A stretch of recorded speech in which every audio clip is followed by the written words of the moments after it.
Olá, muito bom dia a todos vocês que estão acompanhando a programação do Amazon Sat. Sejam bem-vindos a mais um Estúdio Sat, o seu programa de variedades aqui do canal Que é a Cara e a Voz da Amazônia. É uma grande satisfação de ter conosco nesta sexta-feira. Não posso deixar de dar meu boa tarde para você que acompanha o nosso programa na reprise, tá? Gente, hoje nós temos vários assuntos interessantes, principalmente relacionados à mamãe, a papai e aos seus filhos. Hoje nós vamos falar sobre o sling, sabe aquele pano que a gente coloca entre o bebê e ele fica aqui e tal no nosso corpo, bem acochadinho na mamãe e no papai também? Pois é, esse pano, esse sling traz inúmeros benefícios para a relação mãe e filho, pai e filho, e hoje nós vamos conhecer esses benefícios e saber como usar. Muitas pessoas têm adotado, até compram o sling, mas não continuam usando porque não sabem fazer a amarração de forma correta, colocam a criança de forma inadequada. Então hoje nós vamos aprender como é que se usa esse sling, tá? O John Veiga vai estar aqui conosco também, embalando a nossa sexta-feira com o seu ritmo dançante do sertanejo universitário. Ele vai trazer umas músicas, ó, já digo pra você afastar tudo aí, tá? Pra dançar junto com a gente, viu? E olha, as férias da criançada chegaram, né? E muitos pais tendem a deixar que os filhos aproveitem esse tempo para descansar, brincar e usar muito a tecnologia. Porém, esse período também deve ser de atenção redobrada com os pequenos. É possível que as crianças aproveitem de maneira saudável todo o tempo livre para brincar, aprender e driblar o ócio. Mas alguns cuidados devem ser tomados, já que no período dos meses de férias escolares, que são janeiro, julho e dezembro, é quando mais acontecem acidentes domésticos devido à exposição mais prolongada aos riscos. E eu estou aqui com o Dr. Luiz Afonso Brito, ele que é pediatra e vice-presidente da Sociedade de Pediatria Clínica do Amazonas, especialista em nutrição da Universidade de Boston, professor da UFAM, da UEA. Doutor Luiz, seja bem-vindo ao nosso programa, viu? Obrigado, Paula. Obrigado a todos. Obrigado pelo convite, tá? Doutor, realmente, né? Eu tenho uma filha em casa de 8 anos que... Você viu que eu liguei para minha mãe, né? Coloca a Maria Clara na frente da televisão, porque eu quero... Essa criançada gosta de tecnologia, não está no gibi, né? Isso é verdade. A tecnologia está aí, o boom da nossa tecnologia. Cada vez mais as gerações estão passando por gerações e gerações, e isso influenciando no nosso meio na questão da educação dos nossos filhos, né?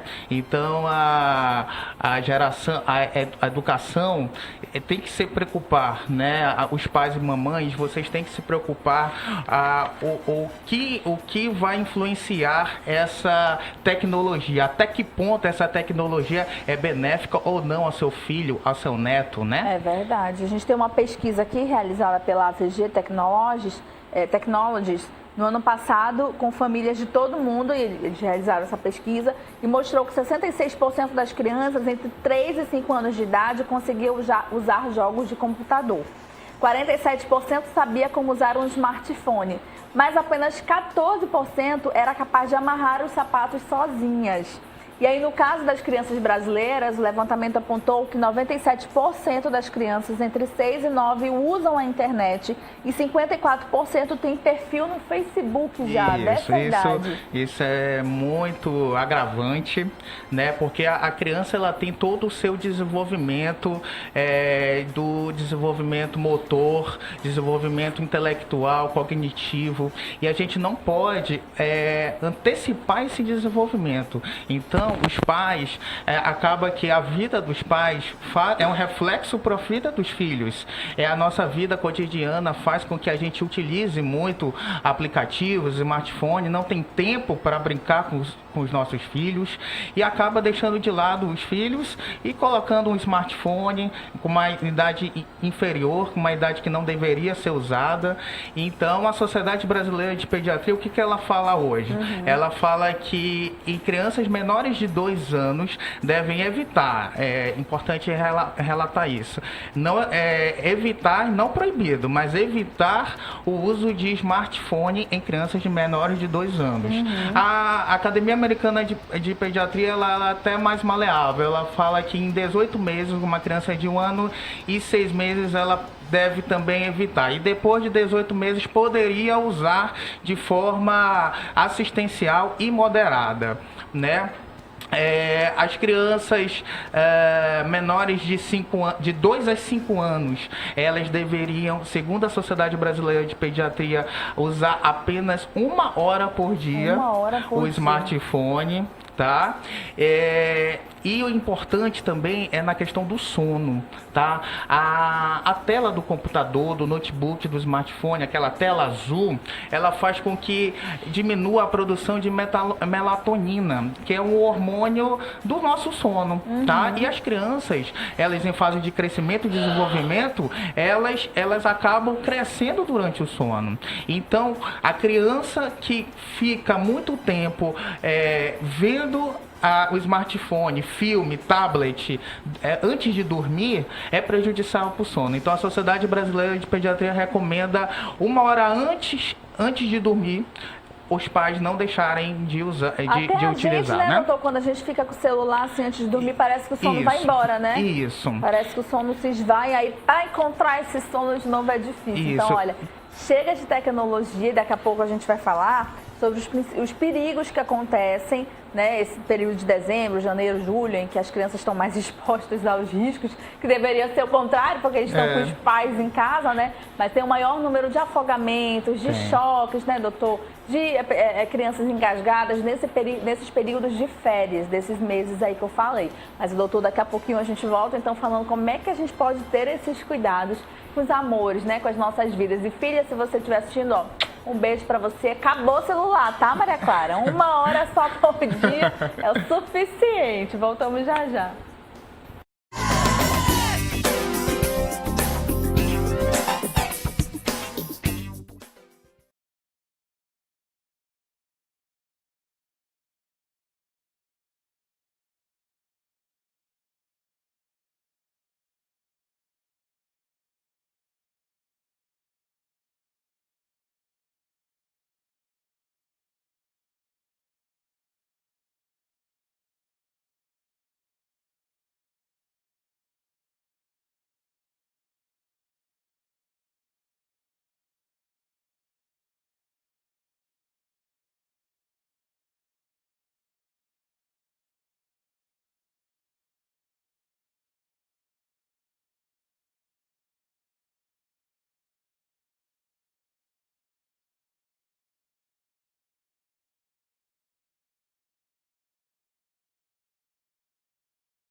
Estamos no mês de janeiro e a criançada tá de férias e tá em casa. E você sabia que nesse período de férias é o período onde mais acontece afogamentos, quedas, choques, ingestão de objetos, e é o período também onde as crianças ficam muito ali, ó, no tablet, no celular, até na própria televisão, né? Às vezes com a televisão bem pertinho assim da vista, prejudicando. O doutor já falou aqui todos os perigos que essa exposição à tecnologia, esse excesso, né, pode ocasionar aos seus filhos, não é, doutor? Isso, e fazendo o link do programa do parte anterior, a questão da era digital na tecnologia, isso é muito importante.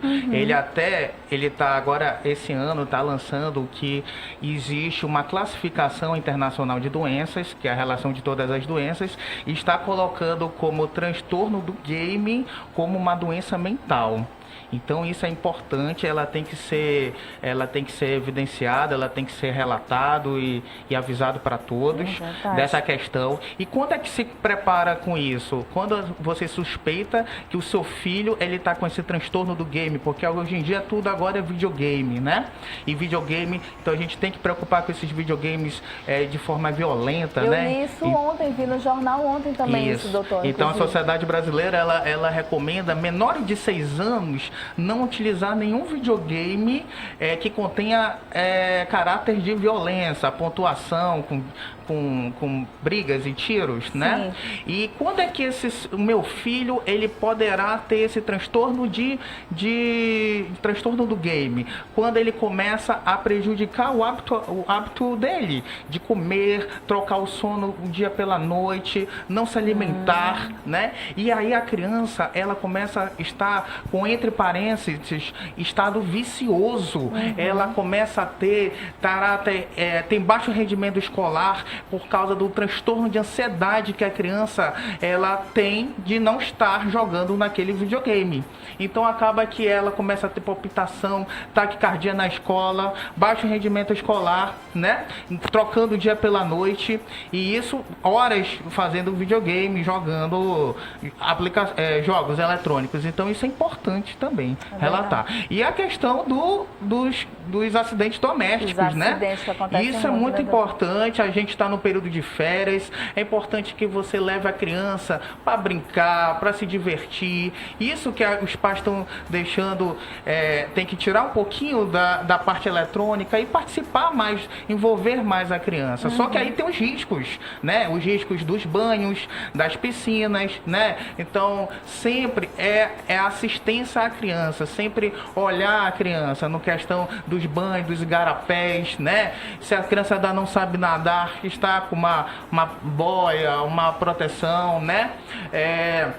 No caso de acidentes domésticos, tem muitos, desde queimaduras. Então, por exemplo, o local que mais tem acidente é na cozinha. A mãe deixa a panela ligada com o cabo virado para fora. Então, prevenções... Meu marido me briga muito. Olha, isso, então prevenções na cozinha. Colocar o cabo da janela interna, né? O fogão, o botijão de gás deveria estar externo da cozinha, tá? Para evitar explosão. As tomadas de casa, evitar fio que não esteja com proteção. Por exemplo, no banheiro, medicações, materiais devem estar em locais altos. Piso não pode estar escorregadio. Tapete do banheiro tem que estar antiderrapante, né? Evitar ter a chave do chuveiro elétrico, se tiver chuveiro elétrico, que a criança pode ter alcance e colocar a chave, ligar o chuveiro elétrico. Na sala de estar, os móveis elas têm que estar, não pode estar aglomerados, e as pontas não podem estar pontiagudas, tem que ser arrombadas, arredondadas, né? Janelas também são perigo, colocar móveis para a criança subir na janela e cair. Então evitar colocar móveis na janela, né? Então são prevenções que a gente faz para a gente não ter um prejuízo menor, né? Mas a férias é isso, proteção à nossa criança, mas deixar a criança, ela tem direito à saúde, e a saúde é o bem-estar físico, mental, respeitar o desenvolvimento cognitivo, o desenvolvimento intelectual dela, né? E brincar da mesma forma com a criança, né? É verdade, o doutor deu várias dicas aqui, e pra gente ficar realmente de olho, porque criança cega a gente, né? A gente olha para um lado, procura cadê a criança criança já não tá Isso, mais. verdade. Isso já aconteceu comigo, inclusive foi desesperador. Mas tem também os pais que ficam muito ali no celular, né? E às vezes deixam a criança no celular também, para não ter que ficar tendo essa série de preocupações. Mas esse vínculo, inclusive sobre isso que a gente vai falar daqui a pouco, esse vínculo mãe, pai e filho, ou se a criança mora com os avós ou com os tios, ainda chega a ser ainda mais importante, né, doutor? Isso é importante. Então, o recado que eu dou a todos os papais e mamães que estão ouvindo, avós de casa, é esse, é brincar com a criança, mas brincar, fazer cada aquelas brincadeiras de casa, né? A criança, hoje em dia, ela acaba indo para as festas e só no aplicativo, só no smartphone, ela não interage com as outras crianças, ela não participa do meio externo. Então, isso prejudica muito o seu desenvolvimento. Então a gente tem que acrescentar saúde para a criança, mas de uma forma mais saudável. Né? E o contato com o sol, né, doutor, também por causa da... Lógico que em horários apropriados. Sim, né? O horário do sol, ela tem que ser entre as 9 às 14, são muitos raios ultravioletas, e também tem que colocar proteção solar, né, hidratante muito para as crianças, e protetor solar. Então, procurar o pediatra para saber qual é o hidratante mais adequado para cada faixa etária, ou o protetor solar para cada faixa etária, né? Doutor, chegou uma pergunta aqui pra gente, nesse período que as crianças estão em casa, tem muitas crianças que moram em apartamentos também, né? E tem aquela rede de proteção na varanda. Qual é o cuidado que a mãe e o pai devem estar tomando? Aquela rede de proteção, ela tem que ver se ela não é muito pontiaguda, né? Que ela pode prejudicar, né? Eu falo que evitar colocar móvel que a criança possa subir na janela, né? Mas aqueles arames farpados podem prejudicar a criança, e também evitar objetos pontiagudos, facas ou exemplos desses, para a criança possa manipular esses objetos pontiagudos, né? E que possam quebrar o arame da janela, né? Então, olha, aí a gente já seguiu algumas dicas que o doutor deu, que a gente pode, do botijão, da janela, colocar ali realmente o móvel perto da janela para criança, sei lá, caso venha pular e tudo. E nunca tirar os olhos da criança se você sair. Pode falar, doutor. Uma coisa interessante é que nós pais fazemos isso, deixar na tomada o carregador de celular. Verdade. E pior, que coloca vários aparelhos eletrônicos na mesma tomada e deixa a criança brincando na sala de estar. Isso quando tem uma queda de energia e um curto-circuito, então isso é perigosíssimo para uma criança que esteja, por exemplo, com uma babá em casa e os pais trabalhando achando que está super tranquilo com a babá eletrônica, e não está. Né? Olha, gente, olha só voltando rapidinho, que eu li aqui algo muito importante. A questão da superexposição da criança a celulares, internet, iPad, televisão, está relacionada ao déficit de atenção, atrasos cognitivos, dificuldades de aprendizagem, impulsividade, problemas em lidar com sentimentos como raiva. Outros problemas comuns seriam obesidade, porque a criança passa a fazer menos atividade física, né, doutor? Isso. Privação de sono e o risco de dependência por tecnologia. Então, assim, tem muitos pais que estão assistindo hoje o nosso programa. Se de repente seu filho apresentar qualquer um desses sintomas, procura rapidamente um pediatra especialista nesse assunto, porque pode ser que tenha algo relacionado com a tecnologia. Isso a gente está encontrando desde um certo tempo no consultório, muito caso desses mesmos casos, desse tema que a gente está falando. E é importante alertar também os nossos educadores, as escolas, né? Os professores. Então, debater nas escolas também esses assuntos de utilizar menos tecnologia. Por exemplo, hoje o aluno ele acaba copiando e colando o trabalho de casa vindo do lado do Dr. Google. Então, acaba que não interage, ele não participa do que ele está pensando. Então, os professores devem fazer estratégias utilizando sim a tecnologia, mas na sala de aula, colocar eles em prática para eles desenvolverem o pensamento, o que eles estão pensando sobre o assunto que pesquisaram na internet, mas não colocar só o copiar e colar, né? É verdade. E a importância também dos professores das escolas alertarem sobre os grupos de WhatsApp, de internet, que isso também já virou muito perigoso, né? A gente não sabe com quem nossos filhos podem estar conversando. Hoje você entra numa escola, você já é adicionado no grupo da escola, né? Então, mas é o que eu digo, os pais devem estar sempre ciência do tudo que o filho está fazendo e serem amigos dos pais. Se acontecer isso, os pais vão conversar com você de boa e vai dizer tudo que está acontecendo, né? É verdade. Doutor Luiz Afonso Brito, muito obrigada, viu? Obrigado a todos os telespectadores. Um bom dia. Bom dia, um ótimo 2018 para você. Amém, para todos nós. Nós vamos seguindo para o intervalo comercial e daqui a pouco a gente vai explorar mais essa questão do vínculo mãe e filho, nesse caso especialmente mãe e bebê. E pais também, viu, que usam os slings, sabe aqueles panos assim, que o filho fica grudadinho em você? Voltamos já a falar sobre esse assunto.